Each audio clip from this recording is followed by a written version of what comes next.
Hello നമസ്കാരം. എല്ലാവർക്കും ജെയിം ജനയുടെ ഏറ്റവും പുതിയ എപ്പിസോഡിലേക്ക് ഹൃദയം നിറഞ്ഞ സ്വാഗതം. കുറച്ച് മാസങ്ങളായിട്ട് ഒരുപാട് നല്ല സിനിമകൾ ഒരു മാസം തന്നെ 4ഉം 5ഉം സിനിമകളൊക്കെ വരുന്നുണ്ടെങ്കിൽ പോലും ഫെബ്രുവരി എന്ന് പറയുന്നത് 2024, അതായത് അടുത്ത മാസം മലയാളത്തെ സംബന്ധിച്ച് അടിപൊളിയായിട്ടുള്ള 6 കിടിലൻ സിനിമകളാണ് വരാനുള്ളത്. അത് ഏതൊക്കെയാണ് നമുക്ക് നോക്കാം. അതിൽ ചില സിനിമകളുടെ ഡേറ്റ് പറഞ്ഞിട്ടുണ്ടെങ്കിലും കൺഫേം അല്ലാത്തതുകൊണ്ട് ഞാൻ ഡേറ്റുകളൊന്നും പറയുന്നില്ല. ബാക്കി വന്നിട്ടുള്ള കൺഫേം ആയിട്ടുള്ള ഡേറ്റുകൾ പറയുന്നതായിരിക്കും.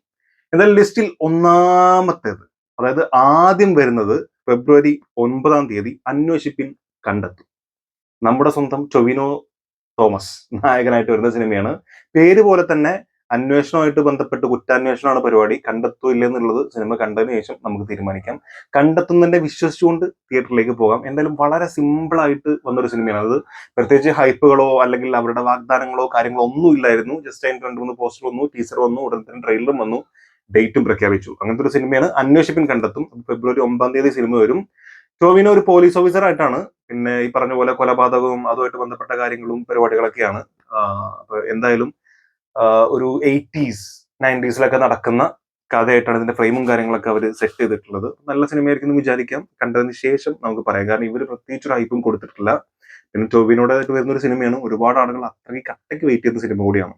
2, ഫെബ്രുവരി 15-ാം തീയതി ഈ ലിസ്റ്റിലെ തന്നെ ഏറ്റവും കൂടുതൽ ആളുകൾ ഏറ്റവും പ്രതീക്ഷയോടെ കാത്തിരിക്കുന്ന സിനിമയാണ് ഫെബ്രുവരി 15-ന് വരുന്നത്. ഡേറ്റ് പറഞ്ഞപ്പോൾ തന്നെ ഏകദേശം ആളുകൾക്ക് ആരായിരിക്കും വരുന്നത് അറിയാം. ദ മെഗാ സ്റ്റാർ മമ്മൂക്ക നായകനായിട്ട് വരുന്ന ഭ്രമയുഗം. രാഹുൽ സദാശിവനാണ് ഇതിന്റെ സംവിധാനം. അതായത് ഭൂതകാലം ഈ രാഹുൽ സദാശിവൻ എന്ന് പറയുമ്പോൾ തന്നെ അതിന്റെ റേഞ്ച് എത്ര ഉണ്ടാവുന്ന ഏകദേശം നമുക്ക് മനസ്സിലാവും. കാരണം അത്തരത്തിൽ കിടിലൻ സിനിമയായിരുന്നു. പിന്നെ ഇതിൽ പ്രധാന കഥാപാത്രങ്ങളായിട്ട് വന്ന ഒന്ന് സിദ്ധാർത്ഥ് ഭരതനാണ്, ഒന്ന് അർജുൻ അശോകനാണ്. ഇവര് മൂന്നും ആണ് മെയിൻ ആയിട്ട് വരുന്നത്. ബാക്കി ആരൊക്കെ ഉണ്ടൊന്നും റിവീൽ ചെയ്തിട്ടില്ല. ഒരു ലേഡി ക്യാരക്ടർ ഉണ്ടെങ്കിൽ പോലും ഓരോ സംഭവങ്ങളൊന്നും പ്രത്യേകിച്ച് നമുക്ക് ടീസറിലോ ട്രെയിലറിലോ ഒന്നും തന്നെ തന്നിട്ടില്ല. ട്രെയിലറൊക്കെ വന്നത് കിടിലായിട്ടായിരുന്നു. മാത്രമല്ല ആദ്യത്തെ ഫസ്റ്റ് ലുക്ക് പോസ്റ്റർ മുതൽ വലിയ രീതിയിൽ ചർച്ചയായിട്ടുള്ള സിനിമയും കൂടിയാണ്. മാത്രമല്ല ആദ്യമായിട്ടാണ് തോന്നുന്നു ഫുൾ ബ്ലാക്ക് ആൻഡ് വൈറ്റിലാണ് സിനിമ വരുന്നത്. അത് ഒരു പുതിയ ട്രീറ്റ്മെന്റ് ആണ്.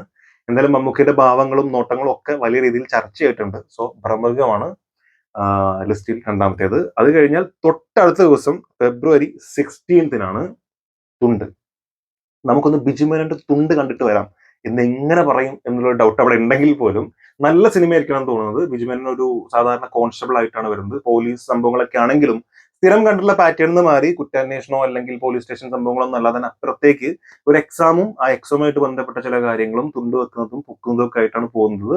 ഇപ്പോൾ ലൈഫിൽ തുണ്ട് വെക്കാത്ത ആളുകൾ ഉണ്ടെങ്കിൽ കമന്റിൽ രേഖപ്പെടുത്തുക. ഞാനൊക്കെ നിറയെ വെച്ചിട്ടുണ്ട്. ഇത് കണ്ടവരും ഉണ്ടാകും, അത് ഏറെ കാര്യം. എന്തായാലും നല്ല സിനിമയാണെന്ന് വിചാരിച്ചുകൊണ്ട് നമുക്ക് പോവാം. പിന്നെ ഇതിൽ പ്രധാന കഥാപാത്രമായിട്ട് വരുന്ന മറ്റൊരാൾ ഷൈൻ ടോം ചാക്കോ ആണ്. അപ്പോൾ അറിയാലോ, ഒരു കോമ്പിനേഷൻ കിടലായിരിക്കും. പിന്നെ ഷൈൻ ടോമിന്റെ ഒരു അഴിഞ്ഞാട്ടവും ബിജുമേനോന്റെ നല്ല പെർഫോമൻസും കാണാൻ പറ്റുന്ന ഒരു വിശ്വാസമുണ്ട്. പിന്നെ കുറച്ചുകൂടി ഒരു എന്റർടൈനിങ് ആയിട്ടുള്ള ഒരു സബ്ജക്റ്റ് ആണെന്നാണ് കേട്ടത്. അതിനെ പ്രത്യേകം നമുക്ക് കൂടുതലൊന്നും പറയാൻ പറ്റില്ല. ഇനി പറയാനുള്ളത് തങ്കമണി. നമ്മുടെ സ്വന്തം ജനപ്രിയ നായകൻ ദിലീപ് ഏട്ടൻ പ്രധാന കഥാപാത്രമായിട്ട് വരുന്ന തങ്കമണി. ലാസ്റ്റ് ഇറങ്ങിയുള്ള ബന്ദ്രയൊക്കെ ഭയങ്കര ഫ്ലോപ്പ് ആയിരുന്നു.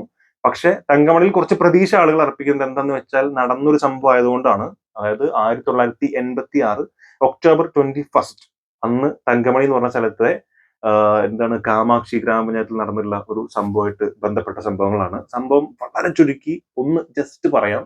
വേറൊന്നുമല്ല, അവിടേക്ക് ഒരു എലൈറ്റ് എന്ന് പറഞ്ഞ ബസ് റൂട്ട് ഉണ്ടായിരുന്നു. ആ ബസ് റൂട്ട് തങ്കമണിയിൽ പോകുന്നതിന് മുമ്പ് പാറമട എന്നാണെന്നാണ് എന്റെ ഓർമ്മ, അവിടെ വരെ വരുള്ളൂ. അതിനപ്പുറത്തേക്ക് റോഡ് മോശം എന്ന് പറഞ്ഞിട്ട് തങ്കമണിയിലേക്ക് പോവാറില്ല. പക്ഷെ തങ്കമണി വരെയുള്ള ബസ് ടിക്കറ്റ് ആ പൈസ ചോദിച്ച് മേടിക്കാറുണ്ട്. അങ്ങനെ ഈ തങ്കമണിയിലേക്ക് പോകുന്ന സ്കൂൾ വിദ്യാർത്ഥികളായുള്ള ചില ആളുകൾ നിർബന്ധം പിടിക്കുകയും ബസ്സുകാരെ നിർബന്ധിച്ച് തങ്കമണിയിൽ പോകണമെന്ന് പറയുകയും അത് പിടിക്കാത്ത ബസ്സിലെ ഡ്രൈവർമാരും മുതലാളിമാരൊക്കെ കുട്ടികളായിട്ട് കച്ചറ ഉണ്ടാവുകയും മർദ്ദിക്കുകയൊക്കെ ചെയ്തു. അത് ചോദിക്കാൻ വേണ്ടി നാട്ടുകാർ വന്നു. നാട്ടുകാരും ബസ്സുകാരും തമ്മിൽ ഭയങ്കര പ്രശ്നം ഉണ്ടായി. ബസ് നാട്ടുകാർ ഭീഷണിപ്പെടുത്തി തങ്കമണിയിലേക്ക് കൊണ്ടുപോയി. അത് പിടിക്കാത്ത ബസ്സിന്റെ മുതലാളി പോലീസ് കേസ് കൊടുക്കുകയും പോലീസുകാർ വരികയും നോക്കി നിൽക്കുന്നതിന്റെ ഇടയിൽ ഭയങ്കരമായിട്ട് മർദ്ദിക്കുകയും വെടി ഉതിർത്തു എന്ന് വരെ പറയപ്പെടുന്നുണ്ട്. അപ്പോ ആ വെടി ഉതിർക്കിയ പുരുഷന്മാരെ മുഴുവൻ പോലീസുകാർ ജയിലിലേക്ക് പിടിച്ചുകൊണ്ടുപോയി. 3-ാം മുറ വരെ ചെയ്യുകയും ചെയ്തു. അത്രയ്ക്ക് എന്താ പറയാ, മാരകമായിട്ട് മർദ്ദിച്ചു. അതിന് കുറച്ച് ആളുകൾ രക്ഷപ്പെട്ടു, കുറെ ആളുകൾ നാട് വിട്ടോടി. അങ്ങനെ പുരുഷന്മാർ ഓടിയിട്ടുള്ള ആ വീടുകളിലെ സ്ത്രീകളെ പോലീസുകാർ ബലാത്സംഗം വരെ ചെയ്തു, പീഡിപ്പിച്ചു എന്നൊക്കെ കേൾക്കുന്നുണ്ട്. അങ്ങനെയൊക്കെയാണ് പറയപ്പെടുന്നത്. സോ അതിനുശേഷം ഉണ്ടായ ചില കാര്യങ്ങളാണ്. മാത്രമല്ല അന്ന് നടന്ന സംഭവങ്ങളിൽ വെടിയുതിർപ്പിൽ ഒരു കോഴിക്കൽ അവറാച്ചൻ, പേര് കറക്റ്റാണ് എനിക്ക് ഓർമ്മയില്ല കേട്ടോ, അതുകൊണ്ടാണ്. ഇതിൽ തെറ്റുണ്ടെങ്കിൽ തിരുത്തുക. അദ്ദേഹം മരണപ്പെട്ടു. പിന്നെ മറ്റൊരാളുടെ, ഒരു മാത്യു എന്ന് പറഞ്ഞ ആളുടെ 2 കാലുകളും നഷ്ടപ്പെട്ടു. ഇങ്ങനെയൊക്കെ സംഭവിച്ചിട്ടുള്ള ഒരു പരിപാടിയാണ്. അപ്പൊ ഇതുമായിട്ട് ബന്ധപ്പെട്ടുള്ള നമ്മുടെ കരുണാകരൻ മന്ത്രിസഭ താഴെ വീഴാനുള്ള പ്രധാന കാരണമൊക്കെ അതായിരുന്നു. അങ്ങനെയുള്ള ഒരു സംഭവത്തിന് നടന്നുള്ള ഒരു ഇൻസിഡന്റ്, അത് ആണ് നമ്മുടെ മുന്നിലേക്ക് കാണിച്ചു തരുന്നത്. അപ്പൊ അതിന്റെ വെല്ലുവിളികളും റിസ്കും ഒക്കെ അത്രമാത്രം ഉണ്ടാവാം. അപ്പൊ എന്തായാലും സിനിമ നല്ലതായിരിക്കും എന്ന് വിചാരിക്കാം. ട്രെയിലറൊക്കെ ഒരു ആവറേജ് സാധനമായിട്ടാണ് ഫീൽ ചെയ്തിട്ടുള്ളത്. ബാക്കി വരുമ്പോൾ തന്നെ നമുക്ക് അറിയുള്ളൂ. എന്തായാലും തങ്കമണി, തങ്കമണിക്ക് ശേഷം വരാനിരിക്കുന്ന 2 സിനിമകൾ, ഒന്ന് നിവിൻ പോളി കംബാക്ക് ആവുമോ ചോദിക്കല്ലാതെ പുള്ളിക്കാരൻ വീണ്ടും വീണ്ടും ഗോ ബാക്ക് എന്ന് പറഞ്ഞ പരിപാടി നടത്തിക്കൊണ്ടിരിക്കുന്നത്. പുള്ളിക്കാരൻ ഈ ഒരു സിനിമയിലൂടെ എന്തായാലും കംബാക്ക് ആവും എന്ന് തന്നെ വിചാരിക്കാം. മാത്രമല്ല അനൗൺസ്മെന്റിൽ തന്നെ അവർ പറഞ്ഞു നിവിൻ പോളി ഈസ് ബാക്ക്. നിവിൻ പോളി ഇങ്ങനെ ചൊറിയുന്ന വരെ കൊടുത്തിട്ടുണ്ട്. ഡിജോ ആണ് സംവിധാനം. അത് വലിയൊരു പ്രതീക്ഷയാണ്. പിന്നെ ലിസ്റ്റിൻ സ്റ്റീഫൻ ആണ് പ്രൊഡക്ഷൻ. എന്തായാലും മലയാളി ഫ്രം ഇന്ത്യ, അതിന്റെ അനൗൺസ്മെന്റ് വീഡിയോ തന്നെ 6 മിനിറ്റ് 12 സെക്കൻഡ് അങ്ങാനുണ്ട്. കിടിലൻ വീഡിയോ ആയിരുന്നു. അപ്പൊ ഇതിന്റെ ടീസറും ട്രെയിലറൊക്കെ വരുമ്പോൾ ഭയങ്കര സംഭവിക്കും വിചാരിക്കാം. പക്ഷേ ഡേറ്റ് ഫെബ്രുവരിയിൽ മാറാൻ ഒരു പക്ഷെ സാധ്യത ഉണ്ട് എന്നൊരു അഭ്യൂഹം എയറിലുണ്ട്. അതുകൊണ്ട് ഉറപ്പിച്ചു പറയുന്നില്ല. പക്ഷെ വരികയാണെങ്കിൽ തീർച്ചയായിട്ടും മലയാളി ഫ്രം ഇന്ത്യ നിവിൻപോളിയുടെ കംബാക്ക് ആവുമെന്ന് ഞാനും പേഴ്സണലി വിശ്വസിക്കുന്ന സിനിമയാണ്. അത് കഴിഞ്ഞാൽ പിന്നെയുള്ള ഒരേ ഒരു സിനിമ, അത് ഇത്രയും 4 സിനിമകൾ കഴിഞ്ഞാൽ പിന്നെ വരാനുള്ള ഒരേ ഒരു സിനിമയാണ് മഞ്ഞുമ്മൽ ബോയ്സ്. പറവ പ്രൊഡക്ഷൻസിന്റെ ബാനറിലാണ് വരുന്നത്. ആ ഒരൊറ്റ പേര് കേട്ടാൽ തന്നെ നമുക്കറിയാം എന്തായിരിക്കും പടത്തിന്റെ ഒരു അവസ്ഥ എന്നുള്ളത്. കാരണം മൊത്തത്തിൽ യങ്സ്റ്റേഴ്സിന് ഭയങ്കരമായിട്ട് ആഘോഷിക്കാനുള്ള ഒരു സിനിമയായിരിക്കും എന്നാണ് പറയപ്പെടുന്നത്. കാരണം ഇതിൽ അഭിനയിക്കുന്ന ആളുകൾ സൗബിൻ ഷാഹിർ, പിന്നെ ഗണപതി, ബാലു വർഗീസ്, പിന്നെ നമ്മുടെ ബാസി, ഇവരൊക്കെയാണ് പ്രധാന കഥാപാത്രങ്ങളായിട്ട് വരുന്നത്. പിന്നെ ലാൽ ജൂനിയർ ചെയ്യുന്നുണ്ട് തോന്നുന്നു, ജിതിൻ ലാൽ അല്ലെ, ജൂനിയർ പുള്ളിക്കാരനുണ്ട്. അങ്ങനെ മൊത്തത്തിൽ ഒരു കളർഫുൾ പരിപാടി ആയിരിക്കും. പിന്നെ പറവ എന്ന് പറഞ്ഞ സിനിമയുടെ ആ ടീം എന്നുള്ള ഒരു വലിയ പ്രതീക്ഷയുണ്ട്. എന്തായാലും മഞ്ഞുമൽ ബോയ്സിനെ കുറിച്ച് സുഷിൻ ശ്യാമാണ് മ്യൂസിക് എന്ന് പറയാതിരിക്കാൻ വയ്യ. പിന്നെ പുള്ളിക്കാരൻ തന്നെ ഇന്റർവ്യൂല് വേറെ ഹൈപ്പും കാര്യങ്ങളൊന്നും ഇല്ലായിരുന്നു. വലിയ സംഭവമായിരിക്കും ഇങ്ങനെ പ്രതീക്ഷ ഇങ്ങനെ കേൾക്കുന്നുണ്ട്. പറവ ക്രിയേഷൻസ് ആണെന്നുള്ളൊരു വിശ്വാസമുണ്ട്. അങ്ങനെ നിൽക്കുന്നതിനുള്ള ഒരു ഇന്റർവ്യൂല് എനിക്ക് തോന്നുന്നത് അത് റെഡ് എഫ്എമ്മിന് കൊടുത്ത ഇന്റർവ്യൂ ആണ് തോന്നുന്നു, ഉറപ്പില്ല.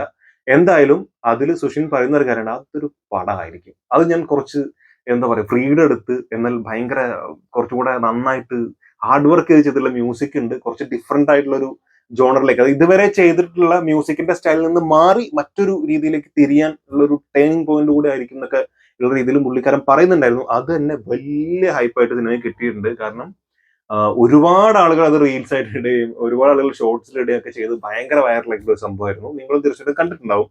സോ മഞ്ഞുമൽ ബോയ്സ് ആണ് 6ാമത്തെ സിനിമ. അപ്പൊ ഞാൻ പറഞ്ഞ 6 സിനിമകൾ ഏതൊക്കെയായിരുന്നു? അന്വേഷിപ്പിൻ കണ്ടെത്തും 9-ാം തീയതി, ഭ്രമയുഗം 15-ാം തീയതി, തുണ്ട് 16-ാം തീയതി, തങ്കമണി ഡേറ്റ് കൺഫേം അല്ലാത്തതുകൊണ്ട് പറയുന്നില്ല, ബട്ട് ഫെബ്രുവരിയിൽ തന്നെ എന്തായാലും വരും എന്നാണ് പറയുന്നത്. അന്വേഷിപ്പിൻ കണ്ടെത്തും ആദ്യം പറഞ്ഞു. തുണ്ട് കഴിഞ്ഞാൽ മലയാളി ഫ്രം ഇന്ത്യ, അതിന്റെ ഡേറ്റ് മാറാൻ സാധ്യതയുണ്ടെന്ന് പറയുന്നുണ്ട്. ഇല്ലെങ്കിൽ ഫെബ്രുവരി ലാസ്റ്റോട് കൂടി തീർച്ചയായിട്ടും വരും. അത് കഴിഞ്ഞാൽ നമ്മുടെ ലാസ്റ്റ് പറഞ്ഞിട്ടുള്ള മഞ്ഞുമൽ ബോയ്സ്. ഇതാണ് 6 സിനിമകൾ. ഈ സിനിമകളിൽ ഏറ്റവും കൂടുതൽ പ്രതീക്ഷയോടെ നിങ്ങൾ കാത്തിരിക്കുന്ന സിനിമ ഏതാണെന്ന് മറക്കാതെ കമന്റിൽ രേഖപ്പെടുത്തുക. കാരണം ഒരു കൂട്ടം യുവാക്കളും അപ്പുറത്ത് മമ്മൂക്കയാണ്. ഇതാണ് ഇപ്പോ നടക്കുന്ന പരിപാടി. അപ്പൊ മമ്മൂക്ക കട്ടക്കി പിടിച്ച് നിൽക്കുവോ, അതോ മമ്മൂക്കേനോട് ഇവര് കട്ടക്കി പിടിച്ച് നിൽക്കുവോ? കമന്റിൽ രേഖപ്പെടുത്താൻ ശ്രമിക്കുക. മറക്കാതെ ഒന്ന് സബ്സ്ക്രൈബ് ചെയ്യുക, സപ്പോർട്ട് ചെയ്യുക, ലൈക്ക് ചെയ്യുക. അടുത്ത പ്രാവശ്യം വരെ കാണുന്നവരെ ടാറ്റ.